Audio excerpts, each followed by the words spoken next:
کہ اللہ تعالیٰ کے گھر میں اس کی عبادت کے لیے، اس کو راضی کرنے کے لیے بیٹھ جائے، اور 10 دن جب وہ مسجد شریف میں حاضر رہتا ہے تو حضور صلی اللہ تعالیٰ علیہ وسلم فرماتے ہیں اللہ تعالیٰ اسے 2 حج اور 2 عمرے کا ثواب عطا کرتا ہے۔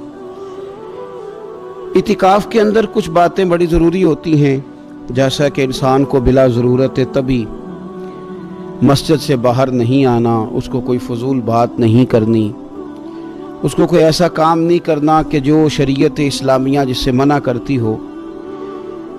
اس کے ساتھ ساتھ کچھ اعتکاف کے آداب بھی ہیں کہ اس نے 10 دن مسجد کے اندر رہنا ہے تو آخر اس نے کرنا کیا ہے۔ ہمارے ہاں لوگ مسائل پوچھ لیتے ہیں اور مسائل پوچھنے کے بعد پھر ان کی گنجائش سے بہت زیادہ فائدہ اٹھاتے ہیں۔ اس میں کوئی شک نہیں ہے کہ باہر سے آنے جانے والے آدمی کے ساتھ آپ گفتگو کر سکتے ہیں، ضرورت کے تحت آپ ٹیلی فون پر بھی بات کر سکتے ہیں، لیکن اس کو اگر آپ نے یہی کام کرنا تھا اور بہت زیادہ وقت اسی پر ضائع کرنا تھا تو پھر تو آپ پہلے سے باہر موجود تھے۔ اعتکاف میں آنے کا مقصود تو اللہ کی عبادت ہے۔ اعتکاف میں جب آپ آ گئے تو اس کا مقصد ہے کہ آپ کچھ دنوں کے لیے لوگوں سے کٹ کے اللہ کی بارگاہ میں حاضر ہو گئے، آپ نے اپنے رب کو راضی کرنے کا ارادہ کر لیا۔ تو اعتکاف میں ایک تو شوق سے آئیں۔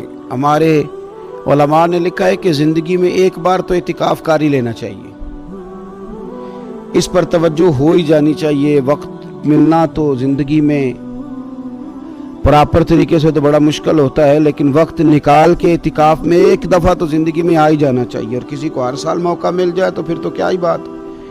تو اعتکاف کے اندر جو کام ہم نے کرنے ان میں سب سے زیادہ اور سب سے پیارا کام یہ ہے کہ کثرت کے ساتھ قرآن پاک کی تلاوت کریں۔ نبی پاک صلی اللہ تعالیٰ علیہ وآلہ وسلم رمضان المبارک میں قرآن پاک کا دور فرماتے تھے حضرت جبریل امین علیہ السلام کے ساتھ، اور جس سال حضور کا وصال ظاہری ہوا اس سال حضور فرماتے ہیں 2 مرتبہ قرآن پاک کا دور کیا۔ 2 دفعہ حضور نے حضرت جبریل امین کو قرآن شریف سنایا اور 2 دفعہ انہوں نے نبی پاک صلی اللہ علیہ وسلم کو سنایا۔ تو بہت کثرت کے ساتھ قرآن پاک کی تلاوت کی جائے۔ ایک پہلو اور بھی ہے اس کا، اس پر بھی آپ توجہ کریں گے۔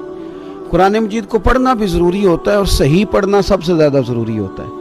تو اگر آپ کسی ایسی مسجد میں تشریف فرما ہیں جہاں آپ کے لیے بندوبست کیا گیا ہے تو کوشش کریں کہ وہاں قاری صاحب سے، عالم صاحب سے، امام صاحب سے آپ قرآن مجید کو سیکھیں، اور کوئی زیادہ مشکل نہیں ہے۔ پورے 10 دن آپ موجود ہیں، اور اگر آپ 10 دن پوری توجہ کے ساتھ قرآن مجید کے مخارج پہ لگائیں گے تو امید ہے کہ بہت حد تک آپ کو قرآن مجید سمجھنے میں، پڑھنے میں آسانی ہونے لگی۔